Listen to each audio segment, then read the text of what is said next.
malee hin hordofina.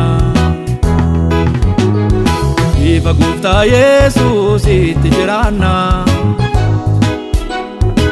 Isa abdiin keenya inni fayyina. Ifa Gooftaa Yesuus itti jiraanna. Isa abdiin keenya inni fayyina.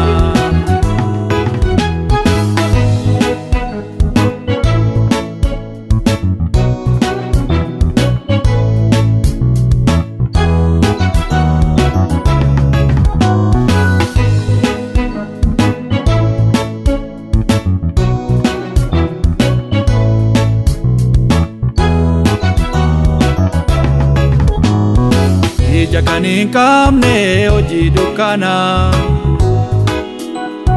biyya lafaa wajjin waliin galina. Karaan Gooftaa Yesuus innoo fayyina. Xiyoon biyya keenyaas isaan argina.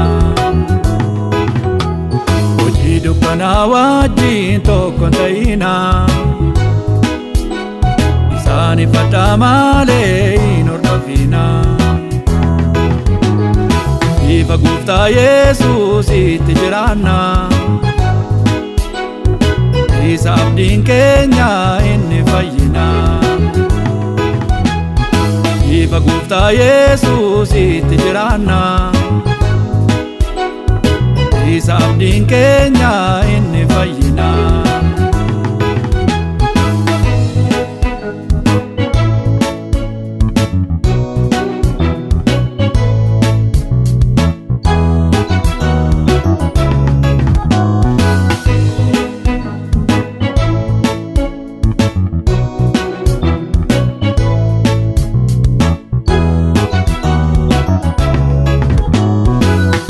Lafa duukaa lakkiin bu'ina. Seexana diinaa fi siddoon kennina. Isaan ifadha malee hin hordofina.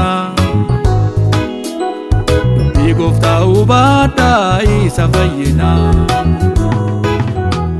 Hojii dukkanaa wajjin tokko hin ta'ina. Isaan ifadha malee hin hordofina. Ifa Gooftaa Yesuus itti jiraanna.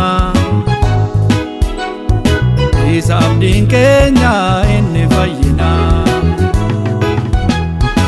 Ifa Gooftaa Yesuus itti jiraanna. Isa abdiin keenya inni fayyina.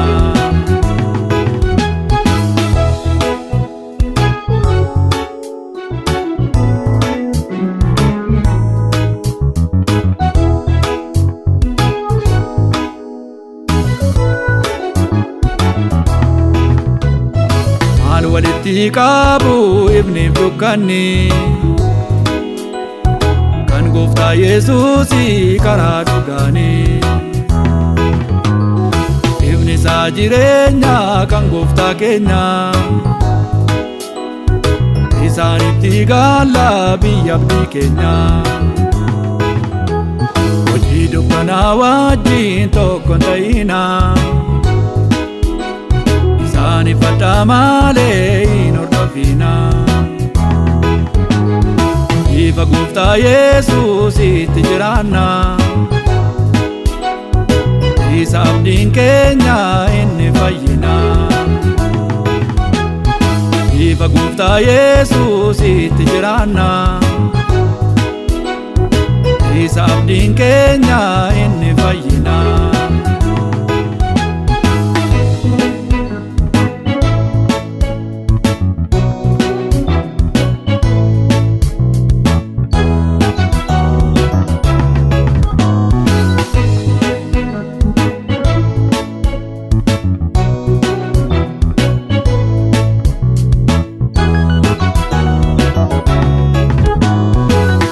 Nu baaseera dukkana keessa.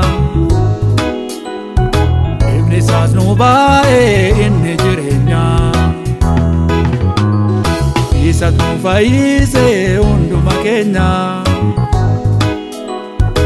maqaansaa ulfaatu fayyisaa keenya. Hojii dukkanaa wajjin tokko hin ta'inaa, isaan ifadhaa malee hin hordofinaa. Ifa Gooftaa Yesuusitti jiraannaa, isa abdiin keenya inni fayyinaa. Ifa Gooftaa Yesuusitti jiraannaa, isa abdiin keenya